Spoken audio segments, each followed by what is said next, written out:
სერიოზულად ამ მოწმეებზე ძალიან დიდ ვოდის შეხტით ვერ დაგელაპარაკებით, იმიტომ რომ ესენი იყო წინა წაგებულ პროკურატურის წაგებულ პროცესებზე რეაქცია, რომ რა თვითონ რამის მსხვილი მოწმეები მოეყვანათ.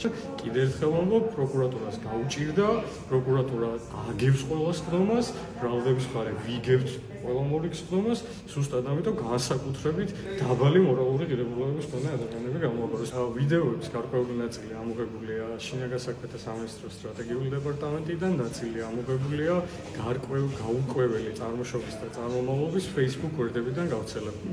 ხაზგასმით ერთმნიშვნელოვნად სრული პასუხისმგებლობით გეუბნებით, რომ არც ერთ ვიდეო მასალაზე ავთენტურობა დადასტურებული არ არის. არ არის არც ერთი ექსპერტიზა ჩატარებული, არც ერთ ჩატარებულ ექსპერტიზაში კითხვა არ არის დასმული ავთენტურობასთან დაკავშირებით. შესაბამისად, ის რომ ეს ვიდეო მასალები არის მონტაჟის შედეგად მიღებული, უგულებელყოფილი ეს ეჭვი არსად არც ერთ ვიდეო მასალასთან დაკავშირებით არ არის. ეს პირველი ნაწილი. მეორე ნაწილი ადასტურებს თუ არა ეს ვიდეოები იმას, რომ ცალკეულმა პირებმა დააზიანეს პოლიციელები. არა, ცალსახა პასუხია, რომ შეიძლება ცალკეულ შემთხვევებში ჩანდეს ცალკეული მოქმედებები, მაგრამ არსად შედეგი ასახული არ არის. არც ერთ შემთხვევაში ნაჩვენები არ არის, რომ პოლიციელს მოხდა, არსად არ არის ნაჩვენები, რომ საერთოდ პოლიციის მიმართულებით არის გასროლილი, ის რომ გამოძიებლები ცდილობენ მითიური სხვა ვიდეოების შემოყვანას საქმეში, რომ აქ კი არ ჩანს, მაგრამ იქ ჩანს, ფაქტი რჩება ფაქტად, რომ საქმის მასალებში ეს ვიდეოები არ დევს. ეხლა გადავალ შემდეგ ნაწილზე და ამაზე გიპასუხებთ. 3 კითხვა და 3 პასუხი, რომელიც დღევანდელ მოწმეს დაუსვით, სახელს და გვარსაც კი არ აქვს მნიშვნელობა. პირველი შეკითხვა რაც დაუსვით, იყო ესეთი რამე, რომ ექსპერტიზაზე, ჰალბიტოსკოპიაზე, სადაც აღწერდი, რომ გური მირცხულოვამ დაიხარა, აიღო ქვა და ისროლა პოლიციას.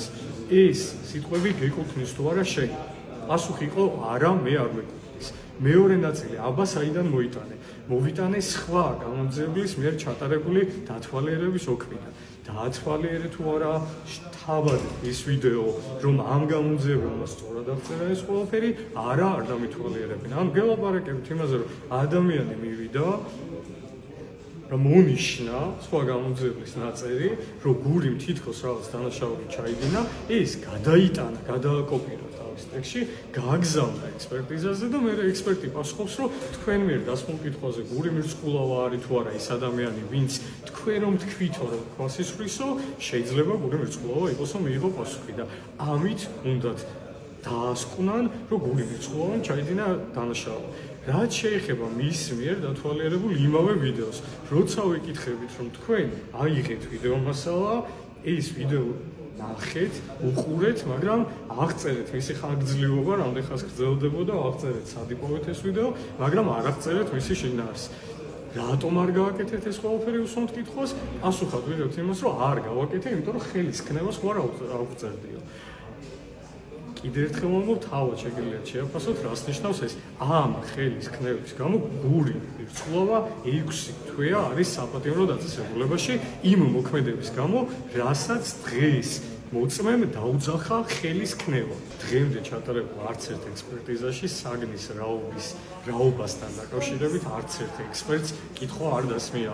უფრო მეტი, ჩვენ გვყავს კონკრეტული მოწმეები, რომლებმაც თქვენს ესეთი განმარტებები გააკეთეს, რომ აქ რომ ვამბობ, რომ მძიმე საგანი ისროლა, გულისხმობ იმას, მე რა წარმოვიდგინე, რომ აქ ისროლა. და ფიზიკის კანონები შეგახსენე. არა, ხო, რაც შეიძლება ახლა დღევანდელ მოწმეს კიდევ ერთხელ დავუბრუნდეთ რა, ამ მოწმის ცალკეული წინადადების შეფასება არ ღირს, იმიტომ რომ ეს ადამიანი იყო სპეციალურად იმის თვის მოყვანილი, რაც აკეთა მთელი დღე დარბაზში.